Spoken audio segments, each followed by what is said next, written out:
ක්‍රිෂාන්ත පතිරාජ ආචාර්යතුමනි, ඔබතුමා මේ අයවැයෙන් දැක්කද අපේ ආර්ථික අරමුණු?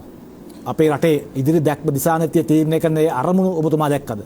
ඇත්තටම මේ අයවැයේදී පෙන්눔 කරනවා අපි කොහොමද මේ ආර්ථික මොඩලේ ඉදිරියට ගෙනියන්න ඕන කියන එක.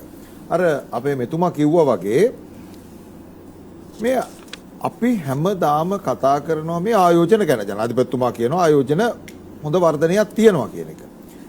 නමුත් අපේ රටට එන ඉන්වෙස්ටර් කෙනෙක්, ආයෝජකයෙක් ලංකාවට ආවහම කොච්චර එපා වෙනවද කියලා කියන්නකො. ඒක ගැනත් අපි කතා කරන්න ඕනේ. දැන් මම සරල උදාහරණයක් ඔබතුමාට කියන්න මේ අපි මේ අයවැය පොඩ්ඩක් පැත්තකින් තියලා මම ගියා කෙන්යාවට. කෙන්යාවට ගියාම අපි ආයෝජන අවශ්‍යතාවයන් සඳහා කෙන්යාවට ගියා. කෙන්යාවට ගියාම කෙන්යාවේ තියෙනවා කෙන්යා ඉන්වෙස්ට්මන්ට් ඔතොරිටි KINVT කියලා තියෙනවා. KINVT එයාපෝට් එකට ඇවිල්ලා අපේ ඉන්වෙස්ටර්ස් ටික අරගෙන යන්නේ. ගියාම අපිට KINVT එක ඩයමන්ඩ් ට්‍රස්ට් බැංක් DTB එක ඉන්ට්‍රොඩියුස් කරලා දෙනවා මෙන්න මේ බැංකුවත් එක්ක ඔයාලා වැඩ කරන්න කියලා.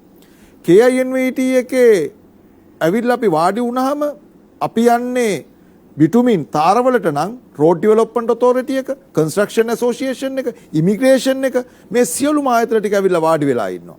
අපිට වන් ඩෝ කන්සෙප්ට් එකෙන් ඇප්‍රූවල් එක ගන්න පුළුවන්. අරගෙන අපිට ෆයිනෑන්ෂල් ඉෂුව එකක් තියෙනවා ඩයමන්ඩ් ට්‍රස්ට් බැංක් එක අපිට ෆැසිලිටි එකක් දෙනවා. එතකොට EPZ zones තියෙනවා. ඒ EPZ zones වල අපි කියලා ඉන්වෙස්ට් කරපුවාම යුරෝප් යුනියන් එකට, ඉන්ටර් ඇෆ්‍රිකන් රීජන් එකට, අනිත් පැත්තෙන් ගත්තාම UK වලට ටැක්ස් ෆ්‍රී යවන්න පුළුවන් බඩු. අද බලන්න අපේ මාස් අනිත් පැත්තෙන් ගත්තාම බ්‍රැන්ඩෙක්ස්, අපේ පැත්තෙන් ගත්තාම අනිත් ගාමන්ට් ඉන්ඩස්ට්‍රි ගොඩක් කියලා ප්ලේස් වෙලා තියෙනවා. මේ හේතුව හින්දා. මේක හදලා තියෙනවා. ඇයි කෙන්යාවට මේක කරන්න බැරි නම් අපි මේක අපේ රටට කරන්න බැරි? මෙන්න මේක තමයි අපි කියන්නේ. අපි හැම වෙලාවෙම මේ සම්ප්‍රදායික රාමුවාරා හිර වෙලා මේක හිතනවා. විශේෂයෙන්ම BOI එක බෝඩ් ඔෆ් ඉන්වෙස්ට්මන්ට් එකේ අපි රැඩිකල් චේන්ජ් එකක් කරන්න ඕනේ. කරලා මම නම් හිතන්නේ අර මෙතුමා කිව්වා වගේ අලුත් වෙව්වයක් KINVT වගේ අලුත් වෙව්වයක් හදන්න ඕනේ.